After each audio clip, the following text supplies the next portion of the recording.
Mr. President, this Council was convened today to discuss the implementation of the Minsk Agreements, a goal that we all share, despite Russia's persistent violations. These agreements, which were negotiated in 2014 and 2015 and signed by Russia, remain the basis for the peace process to resolve the conflict in eastern Ukraine. This Council's primary responsibility, the very reason for its creation, is the preservation of peace and security. As we meet today, the most immediate threat to peace and security is Russia's looming aggression against Ukraine. The stakes go far beyond Ukraine. This is a moment of peril for the lives and safety of millions of people, as well as for the foundation of the United Nations Charter and the rules-based international order that preserves stability worldwide. This crisis directly affects every member of this Council and every country in the world. Because the basic principles that sustain peace and security, principles that were enshrined in the wake of 2 world wars and a Cold War, are under threat. The principle that one country cannot change the borders of another by force. The principle that one country cannot dictate another's choices or policies or with whom it will associate. The principle of national sovereignty. This is the exact kind of crisis that the United Nations, and specifically this Security Council, was created to prevent. We must address what Russia is doing right now to Ukraine. Over the past months, without provocation or justification, Russia has amassed more than 150,000 troops around Ukraine's borders, in Russia, Belarus, occupied Crimea. Russia says it's drawing down those forces. We do not see that happening on the ground. Our information indicates clearly that these forces, including ground troops, aircraft, ships, are preparing to launch an attack against Ukraine in the coming days. We don't know precisely how things will play out, but here's what the world can expect to see unfold. In fact, it's unfolding right now, today, as Russia takes steps down the path to war and reissued the threat of military action. First, Russia plans to manufacture a pretext for its attack. This could be a violent event that Russia will blame on Ukraine, or an outrageous accusation that Russia will level against the Ukrainian government. We don't know exactly the form it will take.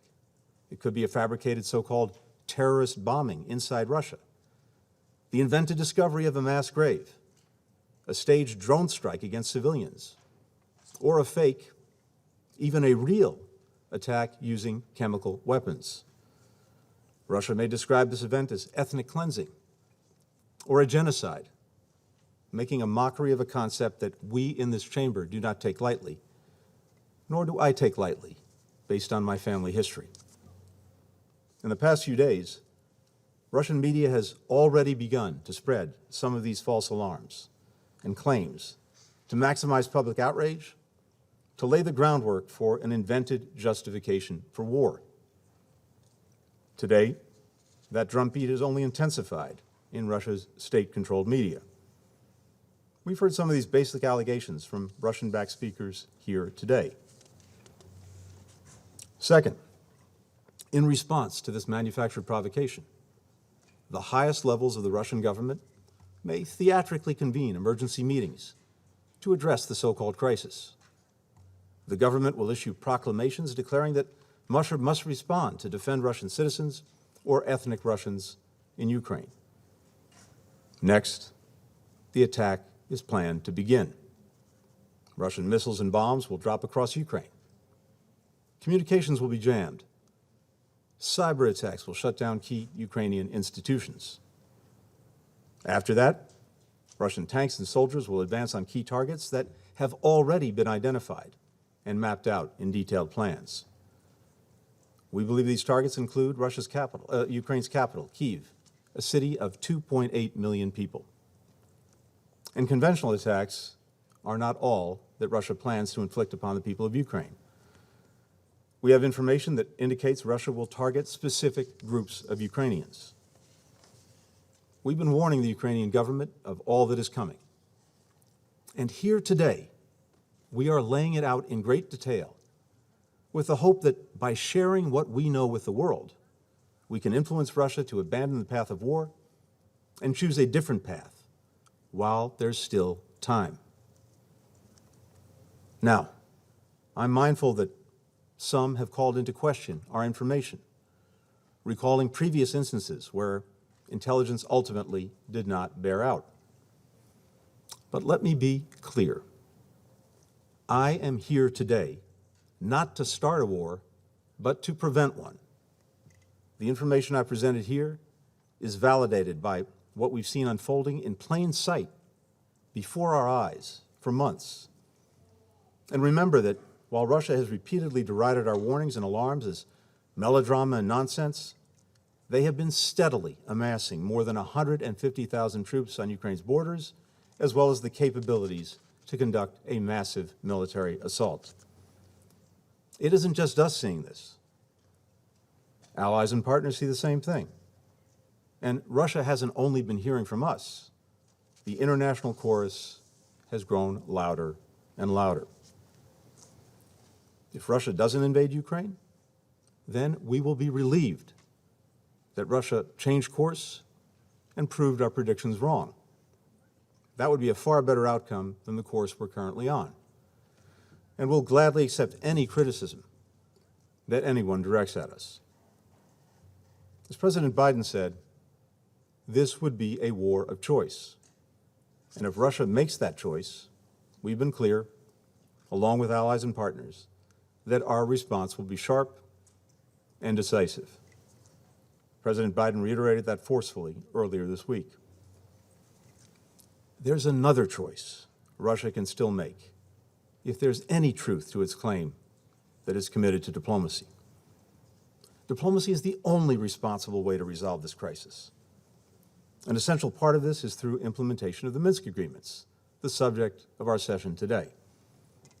There are a series of commitments that Russia and Ukraine made under Minsk, with the OSCE and the Normandy format partners involved as well. If Russia is prepared to sit with the Ukrainian government and work through the process of implementing these commitments, our friends in France and Germany stand ready to convene senior-level discussions in the Normandy format to settle these issues. Ukraine is ready for this, and we stand fully ready to support the parties. Progress toward resolving the Donbass crisis through the Minsk Agreements can reinforce the broader discussions on security issues that we're prepared to engage in with Russia, in coordination with our allies and partners. More than 3 weeks ago, we provided Russia with a paper that detailed concrete reciprocal steps that we can take in the near term to address our respective concerns and advance the collective security interests of Russia, the United States, and our European partners and allies. This morning, we received a response, which we're evaluating. Earlier today, I sent a letter to Russia's Foreign Minister, Sergei Lavrov, proposing that we meet next week in Europe, following on our talks in recent weeks, to discuss the steps that we can take to resolve this crisis without conflict. We're also proposing meetings of the NATO-Russia Council and the OSCE Permanent Council.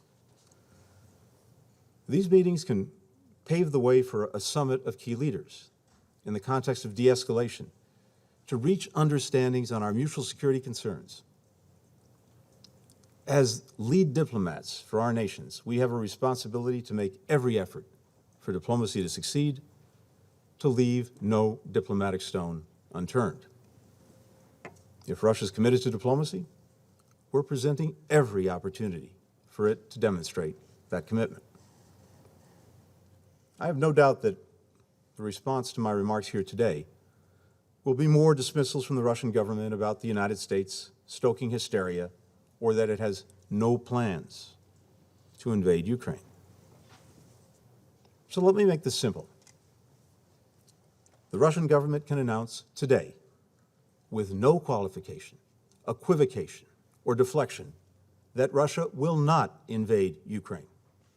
State it clearly, state it plainly to the world, and then demonstrate it by sending your troops, your tanks, your planes back to their barracks and hangars, and sending your diplomats to the negotiating table. In the coming days, the world will remember that commitment, or the refusal to make it. I yield the floor.